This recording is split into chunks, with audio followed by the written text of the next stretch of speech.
একটি শান্ত গ্রামের নাম হইল নিমতলা। সবুজ মাঠ, পুকুর, কাঁঠাল গাছের ছায়া আর পাখির ডাক। গ্রামটা যেন এক টুকরো স্বপ্ন। এই গ্রামে থাকে 8 বছরের এক বাচ্চা ছেলে রাফি। সে চুপচাপ এবং একা একা বসে থেকে ছবি আঁকতে ভালোবাসে।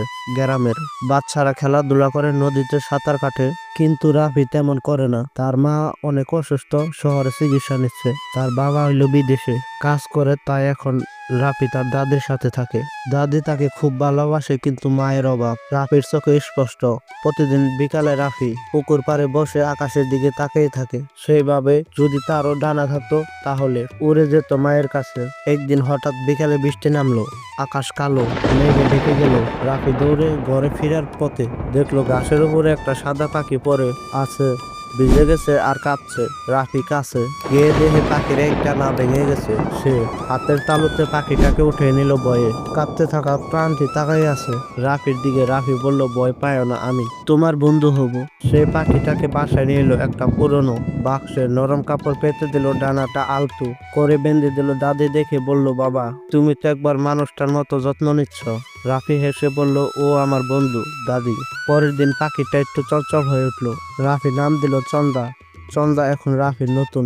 রাফি স্কুলে যাওয়ার আগে চন্দার সাথে কথা বলে খেলায় যায়, ফিরে এসে তাকে দানা খাওয়ায়। একদিন স্কুলের শিক্ষক রাফিকে জিজ্ঞেস করলো, তুমি এত চুপচাপ কেন? রাফি মৃদু হেসে বলল, স্যার আমার এক বন্ধু আছে, সে আমার কথা শুনে।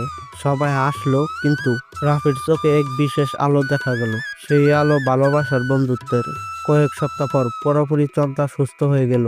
এখন সে ছোট ছোট লাফ দেয়, জানালার ধারে বসে বাইরের আকাশের দিকে তাকাই থাকে। রাফি বুঝতে পারে চন্দার মন এখন উড়ে যেতে চায়, কিন্তু ওর নিজের মনে ভয়, যদি ও উড়ে চলে যায় আমি আবার একা হয়ে যাব। রাতে সে ঘুমাতে পারে না।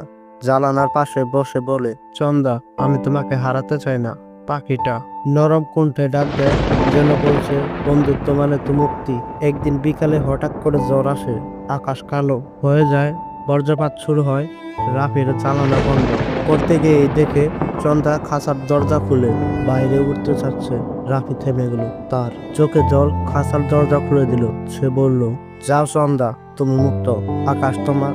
চন্দা একবার রাফির দিকে তাকাইলো, তারপরে এক ঝাপটায় আকাশে উড়ে গেল। বৃষ্টির ভিতর হারিয়ে গেল সাদা একটা ছায়া হয়ে। রাফি কেঁদে ফেললো, কিন্তু তার মুখে মৃদু হাসি ফুটলো। বন্ধু মানে তো ভালোবাসা দিয়ে ছেড়ে দেওয়া। পরের দিন সকালে সূর্যের আলো জানালার ধারে পড়ছে। রাফি ঘুম ভাঙতেই শুনল চেনা এক ডাক। সে দৌড়ে জানালার ধারে গেল। সেখানে চন্দা ঠোঁটে একটা নীল ফুল নিয়ে দাঁড়িয়ে আছে। রাফি অবাক হয়ে বলল, তুমি ফিরেছ, আমার ডানার বন্ধু। চন্দা কাঁধে এসে বসে। রাফি হাসে, দাদি দেখে তার চোখে জল আসে। এরপর থেকে রাফি আর একা নয়। প্রতিদিন চন্দা উড়ে আসে, কখনো মাঠে, কখনো স্কুলের পাশে। রাফি এখন সবার সামনে খেলাধুলা করে। রাফি হাসে, গান গায়। সে জানে সত্যিকারের বন্ধুত্ব দূরত্বে মরে না, ভালোবাসাই বাঁচে।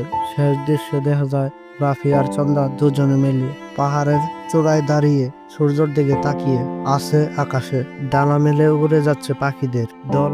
আর রাফির চোখে সেই পুরনো স্বপ্ন, একদিন আমি উড়বো, কিন্তু বন্ধুর মতো স্বাধীন হয়ে।